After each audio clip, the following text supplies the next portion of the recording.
Hello and welcome to the Three Questions podcast, where we dive deep into the world of wealth management and connect you with industry experts. I'm your host, Wayne Baxter, Senior Executive Manager at One Capital Management. If you or someone close to you are questioning whether equity markets are over-reliant on a few big names or how to diversify globally without missing out on U.S. strength in 2026, stay tuned. Our topic: the three questions high net worth cross-border investors should ask about investing in equities in 2026. Thank you for taking time to check us out. And if you enjoy this episode of the Three Questions podcast, please consider liking this video and subscribing to our podcast and YouTube channels. Joining me once again on the Three Questions podcast is Steve Cowley, Chief Investment Officer here at One Capital Management. Steve's also the chairman of One Capital's Investment Committee. He's a chartered financial analyst, and he's also a member of the Los Angeles Society of Financial Analysts. Today, we're going to explore the three questions high net worth cross-border investors should ask about investing in equities in 2026.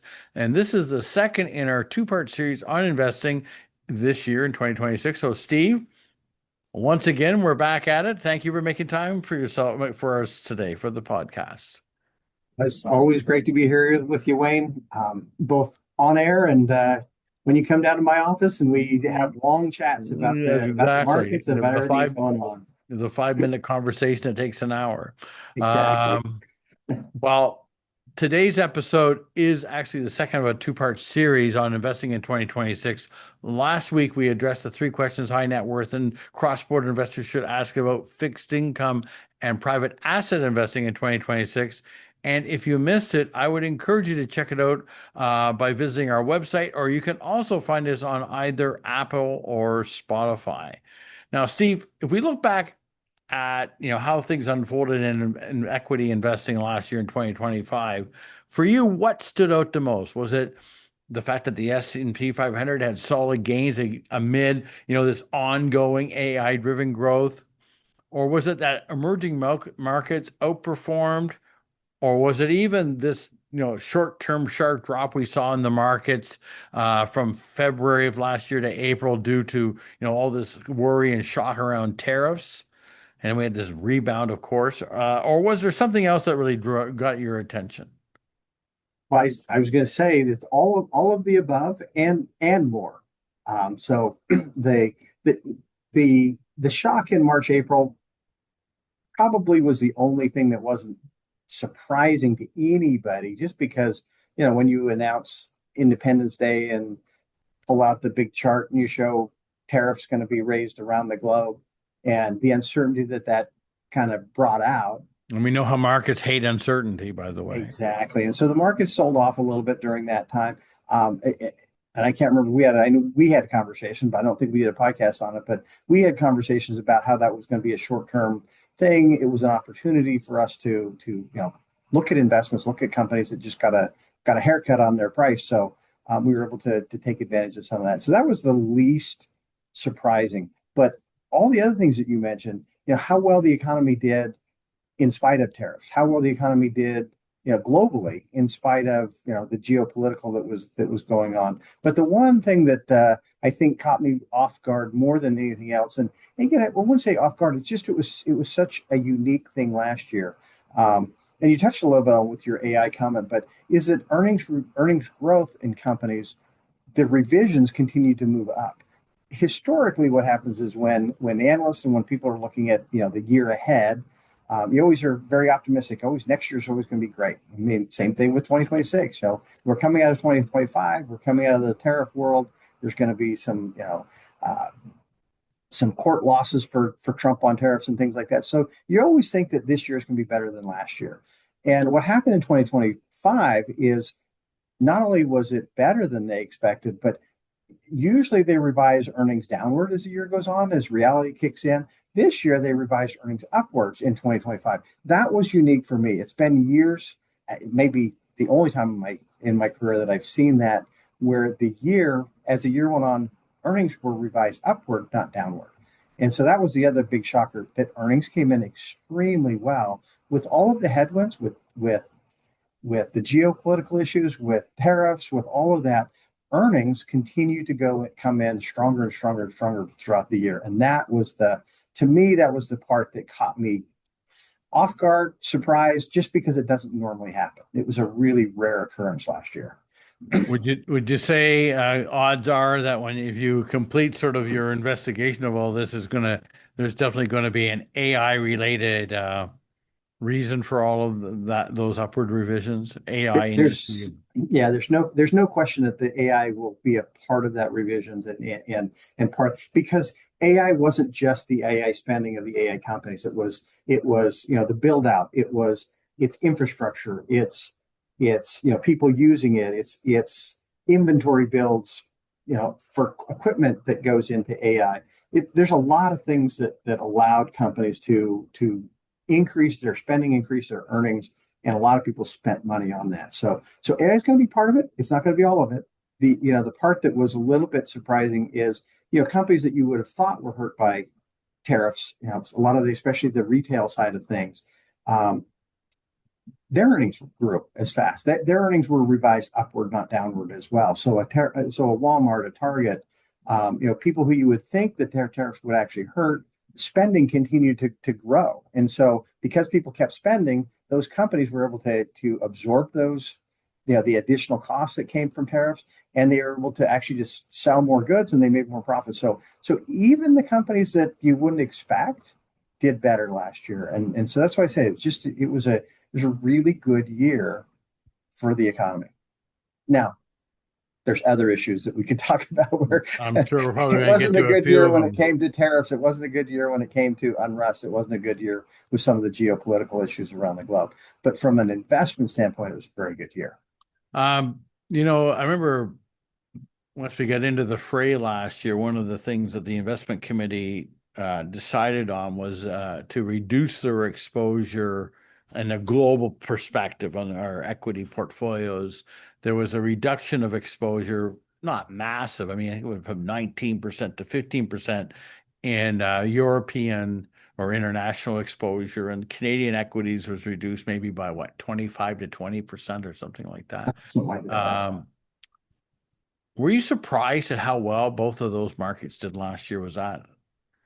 I guess my follow-up to that is, regardless if you were surprised or not, what would your expectation would be going forward in terms of exposure to those two asset classes?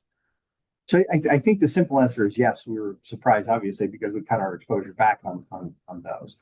We didn't expect that. We didn't expect the international and the Canadian markets to outperform the U.S. markets because the fundamentals just aren't as strong underlying as they are in the United States. Now, again, hindsight's 2020. I wish we hadn't reduced it, but we still believe that the premise and the reason why we reduced it. We still think that the North America and especially the U.S. is still going to be the strongest economy. It's still going to be where things are, and some of the fundamental issues that are affecting and have been affecting Europe and to a lesser extent Canada and Asia, they're still in place. There's still a social safety net issue there. There's still a reliance on foreigners for that. There's still a number of issues that they still have to resolve.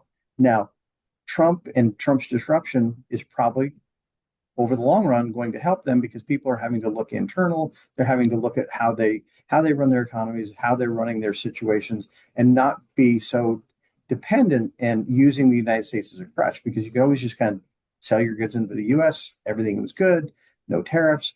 And it kind of disguised a little bit of what was going on in those countries. And I think that that's going to happen. But the other thing that really helped international economies to do well, and again, it's related to Trump, the geopolitical issues, the tariff issues, the disruption issues really caused a weakening of the U.S. dollar. So a big part of the outperformance was not necessarily economically doing better, but it was the dollar being much weaker. And that's kind of continued a little bit. I mean, just in this last week with Trump rattling his saber over Canada and a few other places, the dollar's weakened up a little bit more. The reality is, if we could get him to close his mouth and allow fundamentals to do their thing, the U.S. dollar should strengthen this year. It's just like, the uncertainty is keeping the dollar weaker than it probably should be. And that's going to be a headwind against those international companies and stocks doing better in 2026 than they did in 2025. The dollar was a tailwind for them. The dollar should be a headwind for them. But I have to put a big caveat: Trump and his mouth, and just the uncertainty that when he says things, it creates uncertainty. He doesn't do nearly as many things as he says, but he likes to say a lot. So, this podcast reaches listeners across the United States and Canada and likely outside North America as well. And I would include, hopefully a good number of my clients and clients of One Capital. For those who are listening in today and they're wondering what in the name of God is going on between Canada and the United States right now with, Canada trying to find other markets for their exports, and China being one of those countries, and the president coming out and saying, well, if you do business with China, we're going to slap some significant tariffs on you, and lots of saber rattling, a lot of jawboning. And I guess the question, naturally would be, how does this affect the way we're going to invest our money? And I just thought maybe before we get to our questions, we could maybe you want to chime in on that for a little bit and just let folks know what our thoughts here at One Capital are on that. it's an interesting question. It's an interesting, dynamic when things like that happen, because Trump's trying to be tough on China, but by being tough on China, he's actually being tough on Canada. That again doesn't make a lot of sense. But there's a lot of things that don't make sense with politicians, anywhere. But the reality of the relationship between the Canadian economy, the Canadian markets, and the U.S. markets and the U.S. economy is we're each other's largest trading partner by far. We're much larger than either of us are with Canada. We're larger than both of us combined with China. So I think that, like many things, when you create uncertainty, you also create opportunity. So what this could do is it may create some really interesting opportunities for us to invest cross border, maybe add Canadian or add US names. Just as the markets react to this, I think we might see some opportunities for us to do something. It's not there yet, but it could create opportunity, because anytime you have uncertainty, it also creates opportunity. And we'll be looking closely at that. I don't think that fundamentally things have changed that much. Again, it's hard to say because you're talking about a prime minister and a president that aren't seeing eye to eye on things right now. And so it feels like it's going to be a fundamental change. And rightfully so in Canada, the nationalism that has really raised up because of comments like the 51st state and we're going to punish Canada because they're dealing with China when we're dealing with China. I mean, those are the things that make it feel like it's going to be a longer term thing. And you hear in the media, you hear, that the US dollar, or not the US dollar, but, the world is going to divest of the US Treasury and things like that. Those things aren't going to happen. It's just the reality is the US dollar and the US economy and the importance of the Canadian versus the US and vice versa. It's just too important for that to be disrupted over the long run. It'd be pretty hard to unwind you from U.S. Treasuries for a sovereign nation heavily invested in them, because you got to find a buyer for them. That may be a bit of a hard.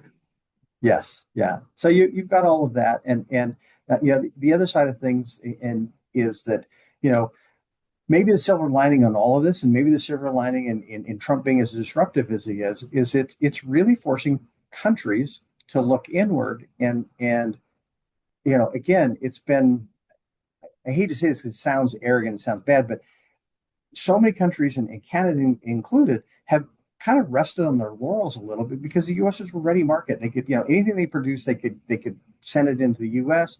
It was domestic in the U.S., but it was such a big market that they didn't really have to think about diversifying and making their economy bigger through other people. So the silver lining might be not just for Canada, but for Europe and for Asia, is to build those alliances and build additional trading partners and to build things where they can sell their goods and services, not just to the US, but around the globe in a much greater capacity. Because, the reality is a lot of that stuff will come to the US and then it gets distributed to the world. Well, distributed to the world without coming into the US. And there's enough room, and the global economy is big enough that Canada could expand their economy significantly without hurting their trade with the US and just make themselves bigger and better. And Europe could do a lot of the same thing. I mean, there's a lot of opportunity out there that will not hurt the US and will not hurt these countries if they just expand. And so the silver lining in all of Trump's disruption and all of his consternation that he causes people to think about is it's just making us all bigger, better, stronger. And again, one of the silver linings of the pandemic is we realized how we were so reliant on single suppliers that when the world shut down and I couldn't get goods and services passing across borders, crossing the ocean, all that stuff, is we realized, oh my gosh, we're so dependent on one supplier. Well, it's a little bit that way with economies. We're so dependent on the US that maybe it's good to branch out and create multiple supply chains and multiple places to sell our goods and services. And I think that's going to strengthen everybody. So I hate to give Trump too much credit, but the silver lining is it's probably going to make everybody a little bit stronger, a little bit better, a little bit more diverse than what they've been in the past. Yeah. I think it's important to remind, I guess, our clients is that we are One Capital is a global asset allocation portfolio manager. So that means we're not a U.S. We will invest where the opportunities are there. So it means that we have to increase our exposure outside of the United States to help our clients, achieve their investment goals. We can do that. Yeah. And we have, like you said, we've increased our exposure, we've decreased our exposure. I think our call is right to decrease the exposure. I do think that the U.S. is going to be stronger. I think the U.S. dollar is going to strengthen up over this year, not early, but it will strengthen over the year. I think this is going to be a good year for the U.S. investors again. And again, that's going to create opportunities as the year moves on, and we might find some other opportunities. And again, as Canada, as Europe, as everybody is spending more on their defense and things like that, it goes back to my earnings revisions and upward revisions last year, because they had to spend more on their own defense, because they had to spend more on their domestic economies. That pushed earnings up around the globe. So earnings were better in Europe. Earnings were better in Canada than they might otherwise have been. So again, that's not a bad thing. It's disruptive, but it actually, like I said, it makes everybody stronger and better and more diverse. Hey, Steve, we're at that point now where we get to our three questions. And today, our three questions are the three questions high net worth cross border investors should ask about investing in equities in 2026. Let's go. Question number one. Are equity markets still being driven by fundamentals or by concentration and momentum? Your thoughts? It's a little bit of both. I'm gonna be a little bit hazy on this one, but the reality is markets are driven long term on fundamentals. They can be short term on momentum. They can be short term on concentration. They can be short term on some of these other things. And yes, that has happened. I mean, we talk about the Magnificent Seven.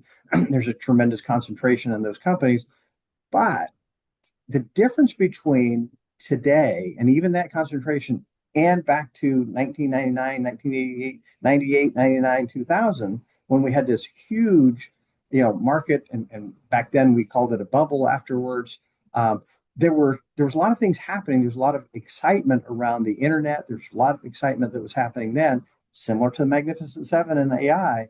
But the difference is back then, the expectations were ahead of the earnings. So valuations got extended. You ended up having multiple expansions. So where you used to be paying 18 times for a company, you're now paying 25 or 30. And in some cases, like Cisco Systems, you're paying 70 times expected earnings. It just got way ahead of itself. The difference in 2025, 2026 is those earnings have kept up. And so the fundamentals and the earnings have been driving those valuations. And so back in 2000, we were paying for expectations. In 2025, we're actually seeing the results, and the companies are going up because of that. So the fundamentals are driving it, and the fundamentals are really in the driver's seat way more so than they were before. And a lot of people like to compare those two because we think of, the technology got ahead of itself, but that's because they were paying for expectations. Today, we're not paying for expectations. We're actually paying for what's happening. We're Yeah. seeing it happen. There was no And E back in the year 2000, as I recall. I remember people telling me back then, there's no E, there's no earnings. There was exactly. a lot of hope. There's Um, lots of hope, and it played out, but it just took a while to play out. Where I'm going to say AI. There's a lot of potential. The companies that are taking advantage of it right now are the bricks and mortar, the pipes, I mean, NVIDIA is not an AI company, but it makes the chips that let AI run. Microsoft is think not about Dominion Energy. exactly Dominion Energy. All of these are the companies that are allowing the AI to come. You know, the fundamentals drive it. I mean, one of the things that I talk about, and I'm going to just diverge a little bit, is we don't own in our portfolio a lot of the direct AI companies that the open AI and some of those, because the first generation companies, especially like they were on the internet, first generation companies of AI, they're the ones that lay the foundation. They're the ones that create the expectation, but it's hard to monetize that. It's usually the second generation, the apps that then build off of the first generation, where you can monetize what's going on, where you can create something that's valuable to you and me, Wayne. That's when those become super exciting. And that's when the next generation of companies actually can monetize what's happening in AI. We're not quite there yet, but we're getting closer and closer to that. So the Mag 7, I mean, everybody talks about it, and they talk about it being AI driven, but it's really not direct AI. It's all of the infrastructure building into AI. It's Taiwan Semiconductor, it's NVIDIA, it's Microsoft, it's the AWS services from Amazon. You need big server farms. You need massive computing power to run this AI and run large language models, which is what AI is.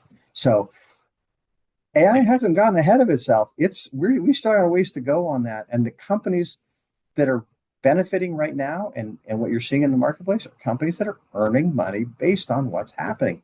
And that's fundamental driven, not speculation or The energy play is the one that, I mentioned Dominion Energy just a minute ago, but like the amount of energy that's going to be required to make these data centers just alone, we're getting to the point now where we're hearing about, companies are basically looking at doing their own nuclear power plants to basically provide the energy that they need. That, the current grid that we have here in the US just won't support it. So there could be, energy play of significance. I would say you must be looking at that and seeing that.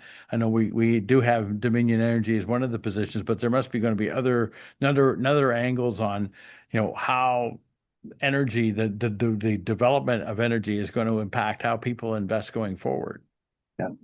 Yeah, all that we're looking at all of that, and again, even some of the companies that we own, like ExxonMobil and um, you know, the Canadian oil companies and the U.S. oil companies that have natural gas, like they're going to be supplying all of that. Again, they're making money. They're going to continue to make money, and again, I'm going to diverge a little bit on, we'd all like to have green energy and green power, but the reality is wind and solar is it's not going to produce enough power to drive where we're going.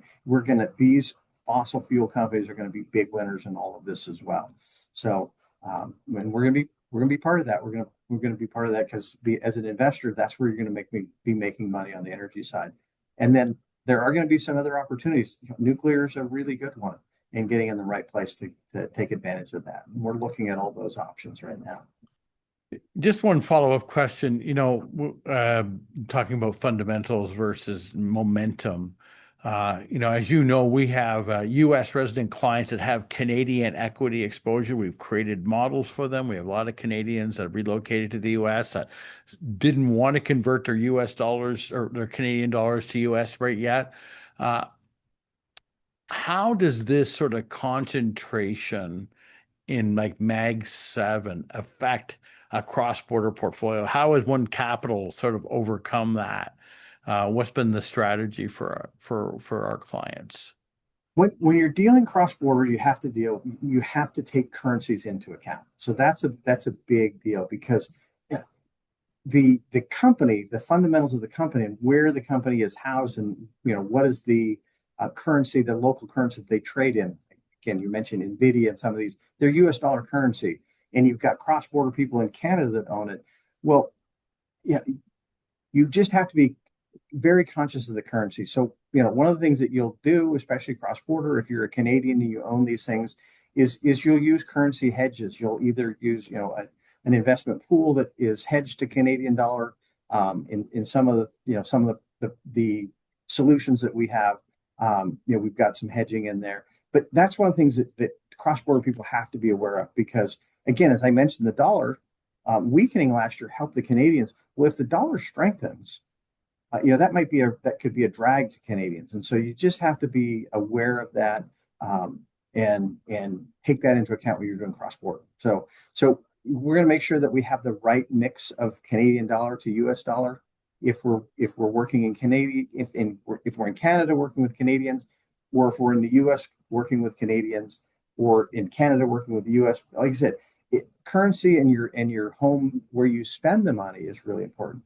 Now, you've got a lot of clients that have homes in both places, and so you actually can And bifurcate investments in your both countries, in both, yes. but you can bifurcate those a little bit because you're spending Canadian dollars there and you're spending US dollars here, and so you have it's a little easier in that situation. But if they're in Canada and they're living in Canada, which we of course have clients up there, then the currency becomes a bigger deal because they spend Canadian dollars in Canada, other than some vacation that they go around. And as we all know, the Canadians are boycotting the US a little bit because of their nationalistic pride, rightfully so. Steve, we talked earlier a little bit about, shift back to fundamentals. I mentioned energy. And another sector I keep hearing about is healthcare. Are you seeing that in terms of how clients' portfolios are being allocated? Are you seeing this sort of shift back to those sectors? I do think that all sectors are benefiting from this. So last year we had that AI and it kind of pulled everybody along with it. Towards the end of the year, we're starting to see a rotation. We're seeing that a little bit this time, where the fundamentals and the earnings and the regular companies. How about that for a little bit of a slip there? Regular Companies that are companies, not AI related, the ones that are not going Mag 7 related. the good old Procter and Gambles and all of those companies that are and the healthcare companies. So yeah, we're seeing a rotation back to that. But healthcare is an interesting one, and actually, I'm glad you brought that up, because you want to talk about a concentration in healthcare as well. Right now, everybody's paying attention to the um, the weight loss drugs, Ozempic and some of those. And so, what's interesting is a lot of those healthcare companies are getting pulled along by what's your weight loss drug, what's your GLP drug that you're promoting out there. And there's a lot more going on in healthcare. And I think AI is also going to be one of the great enhancers of healthcare as we go forward, as we get through this stuff. That large data and that large language model, the ability to cross-reference things, is going to be really helpful to healthcare. So the fundamentals are there. They're getting pulled a little bit out of whack because of weight loss, but there's a lot more going on in healthcare. And yes, I do see a rotation back to that. I think we're going to see an even bigger, better rotation back when they kind of push weight loss aside and get back to the drugs and the fundamentals that they make. Because everybody's trying to bring out a weight loss drug, and first to market. And it's one of those magic pills. If I can take a pill and I can lose weight, everybody wants to do it. But there's no substitute to hard work either. So Our topic today is the 3 questions high net worth cross-border investors should ask about investing in equities in 2026. And our guest, of course, is Steve Kelly, Chief Investment Officer here at One Capital Management. He's also the chairman of our investment committee. So who better to have on to talk about the topic of investing in the stock market? Steve, let's move on to question number 2. How should long-term investors think about global diversification when U.S. equities have dominated for so long? So global investing versus just focusing on, I'll tell you right now, the last 2 or 3 prospective clients that have come, that I have met with, that have decided to retain us, the concentration in U.S. equities versus anything outside is like 50, 60, like they'll have cash, some fixed income, and then 60% US large caps. I've seen yeah, it multiple times. mm, Thoughts about that going forward? yeah. So it's interesting that we have this conversation today because 2025 international equities outperformed. If we had this conversation at the end of 2024, people would be asking you, why do we own any international? Because Yeah. they Yeah. have underperformed for 10 years. And so it's a very recency bias thing. But just like everything, and again, when we talked about it last week on fixed income, and we talked about, is fixed income, you get real returns versus, is it just defensive? Well, there's a little bit of the same thing that happens with diversification. Diversification is about buying things that don't act the same at the same period of time. It's a Low concept called correlation. correlation. So you're looking for companies, you're looking for stocks, you're looking for bonds that don't correlate. They don't move at the same time in the same direction. And that's what creates diversification, because when one thing is doing well, something else might not be doing as well. And it shifts itself. And if you want to smooth out the ride, you want diversification. You want things that are going to act differently. You want them all moving in the right direction, but just not at the same time. Because if you concentrate and you have everything correlated, then you get the big swings with the market. And there's no benefit of having different asset classes. So, like always, and part of the reason why we're a global asset manager is because we want to go anywhere in the world where we find the best investment opportunities. So that's the focus. So go find the best investment opportunity everywhere. One of the huge added benefits is diversification, is that the assets move in different directions. I mean, 2025 is a great example, and 2024. The US outperformed international in 2024, but international did okay. And then in 2025, the international outperformed the US, and the US did really well as well. So guess what? When you put those two together and you had them for 2 years together, you did even better than if you had just one or the other, because one outperformed one year, underperforming the next. But if you have both asset classes, you got both the outperformers and you got both the underperformers, and you smoothed your ride a little bit. So there's diversification. To have lower correlated assets is very valuable.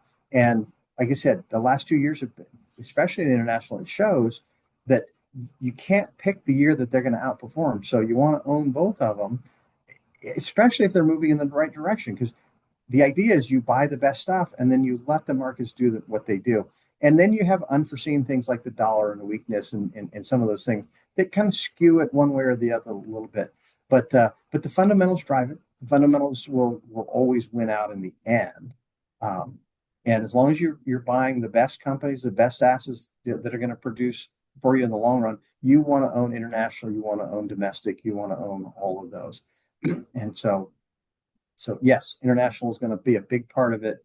And then we look for, again, like we mentioned earlier, you look for the expected return for the year based on all of those other factors. And so you weight a little heavier, a little bit less, and you move those around based on what your expectations for the next year is.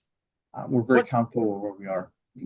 just from forgive clients a perspective, what kind of benchmark does One Capital, what the investment committee use to measure if their portfolio is, truly diversified from a global perspective? Again, because of how things went last year, Yeah. what's the measuring or what's the benchmark?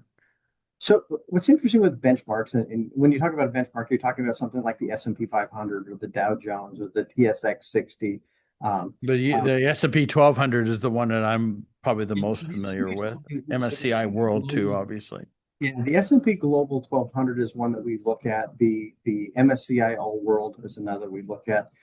With every index, there's some weaknesses to it as well, because both of those indexes tend to be heavily skewed towards large cap, and they miss the mid and small size companies, which do, again, they do different returns. They have better or worse returns.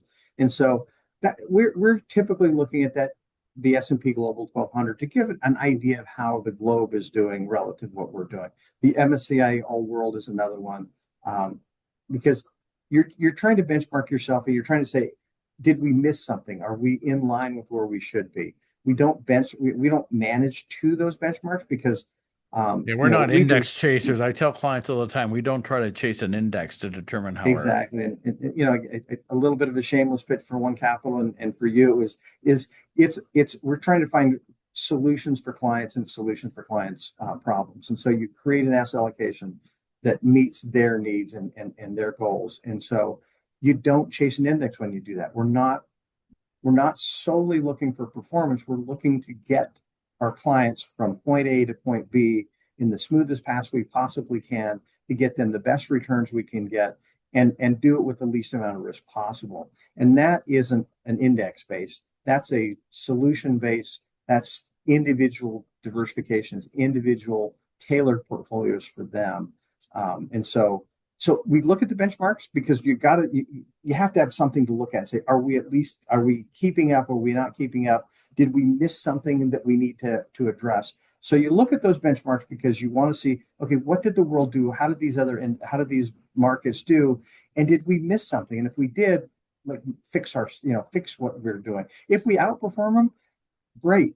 We're not looking to, again, we're not indexed, so we're not looking at, that's not the only thing we're looking at. We're looking at the client, their individual situation, and getting them to where they need to be, with their situation in mind, not an index. Because one of the issues, and I'm going to pick a little bit on the S&P 500, but the S&P 500, we talk about the Mag 7. Well, the Mag 7 makes up 30%, 30% of the S&P 500's performance. So if 7 companies do poorly, then 493 companies get penalized because of it. If 493 companies do poorly, but the Mag 7 does well, it pulls them up. So there's some weaknesses with indexes. So that's why you just have to be aware of it. We look at it because we want to benchmark ourselves and make sure that we're not missing something. But we don't focus. So again, a word of caution to your listeners: don't get too caught up in the index, because you need to understand their weaknesses and their strengths before you say, oh, my manager's not doing as well as this. Well, understand what this is before you compare and say your manager's not doing as well as you should be doing. Hey, Steve, let's move on to question number 3. And again, this is perfect timing for this question.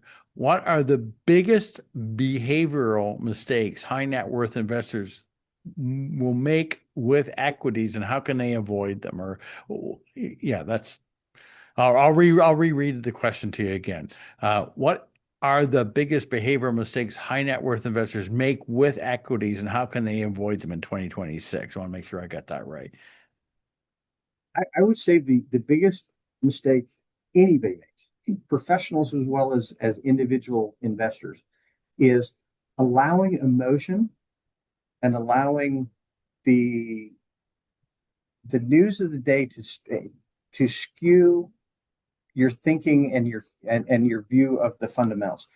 Data matters, and so one of the things that professionals try and do, and again, we're all human, so emotion will come into play sometimes, but you want to take as much emotion out as you possibly can. Focus on the data, focus on what's really happening, which is a difficult thing in today's environment because we have a media that doesn't always tell the whole story. We have social media that you don't really quite know what the story is that they're telling. There's a lot of agenda that's driven with all of that. So the biggest mistake is don't get too caught up in the emotion, and because that's where you run it from. And then the other thing is don't get caught up, don't fall in love with something because it's doing really well, it's done well. You've got to look at the data. You've got to let the data help drive where you're going to go, the decisions that you make. And that takes a lot of discipline to try and take that out of you, and make sure that the data is what's driving your investment decision, what's making what's helping you get to where you need to go, and not getting caught up. I've always said the biggest mistakes I've made in my career is when I say this time it's different. I ignore the data. I let my emotions get a little bit ahead of me. We're pretty good about not doing that, but every so often it will. You stay with something too long because you put all that work into it. You think it's a great idea. It's just going to come around. Let's throw a little quip in. There's the problem with the socialist in the United States. Well, this time socialism's going to work. No, it's never worked. So you let the data tell you where you want to go. The same thing with investing. Let the data drive where you want to go and how you do that, and don't get too caught up in everything else. And that's the hard part, is getting good data and getting clean data. And again, we had a little hiccup when the U.S. government shut down and a lot of data shut down, and we're still catching up from the data that was lost back then. So, You You answered my follow-up question without me even asking you. I was going to ask you what is the one behavioral adjustment uh, either our U.S. or Canadian clients could make immediately to sidestep any pitfalls. And I think the one that jumps out to me in your comment there was this idea of falling in love with a particular investment, Yeah. right? I always tell my clients, when it comes to the positions that we buy for them, it's a matter of like we're dating, we're not getting married, right? We don't haul on anything. And I know this past year there was a lot of very well-known names in the portfolio that got shown the door. Yeah. Uh, Names that you wouldn't expect, but they were it no longer made sense to the committee, so changes were made. Yeah. And Uh, as you okay. said, following up on that, to tell you one quick story. Back in '99, 2000, the darling of the day is NVIDIA. Back then, it was Cisco Systems. Because they were the routers, they were the backbone to the internet. The internet was going to be everything, and the internet has become really important. And I mentioned that Cisco got up to 70 times earnings. I got more phone calls when we trimmed and sold Cisco than I have with any other stock I've ever had in my portfolio because it was the darling of 2000, 99, 2000. And when I sold it, everybody said, what are you doing? Don't you know? What are you thinking? This is the greatest company ever. It's the internet. And I would say the data tells me that at 70 times earnings, nothing can go wrong for too many years for me to own this thing. So I've got to pull money off the table. And so, yes, falling in love with something, you've got to let the data tell you where to go and let the portfolio move. I'd love your comment. You're dating, you're not marrying.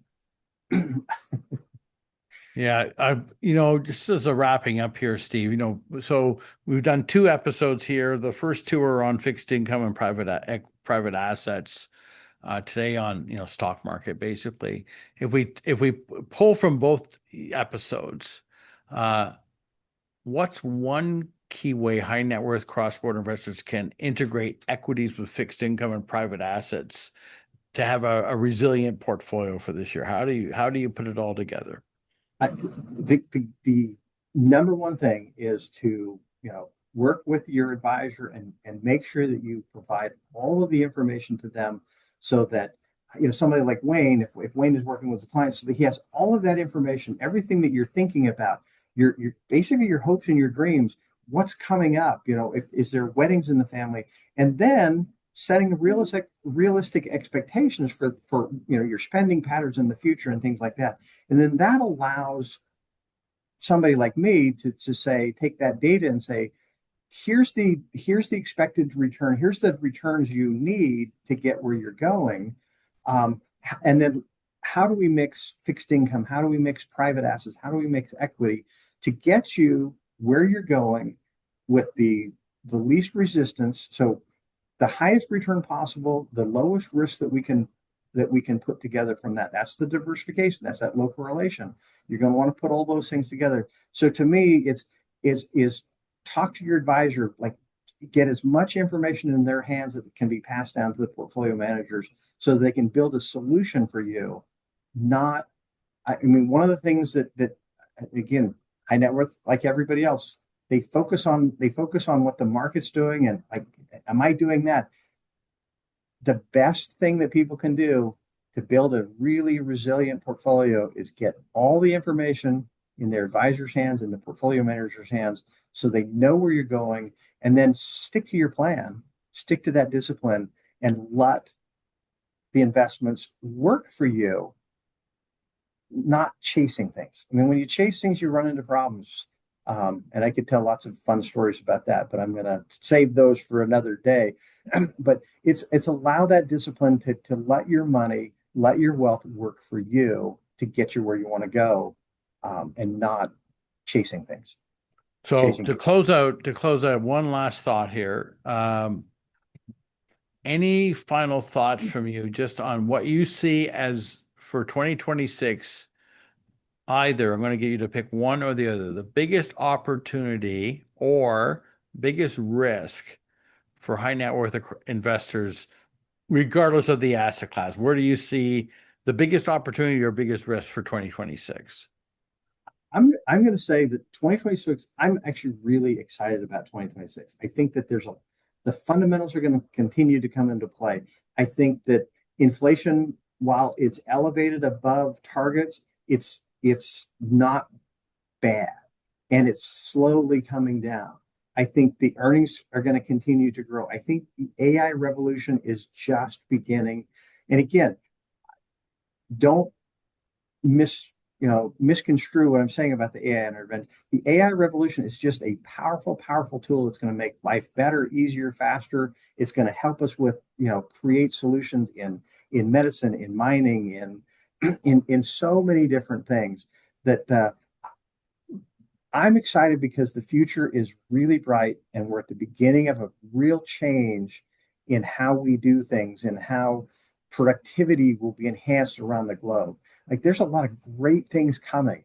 And so I'm excited about that. That's the biggest opportunity, I think. And if you give me a half a second for the biggest risk is just it's geopolitical, and it's allowing emotions to skew us, being disappointed with a short-term phenomenon and not letting the long term play out. Because I think the long term is looks really bright. Short term, you always have disappointments, and don't get caught up in that disappointment. Steve, really appreciate having you here for not just one, but two episodes here at the beginning of the year. Appreciate your time.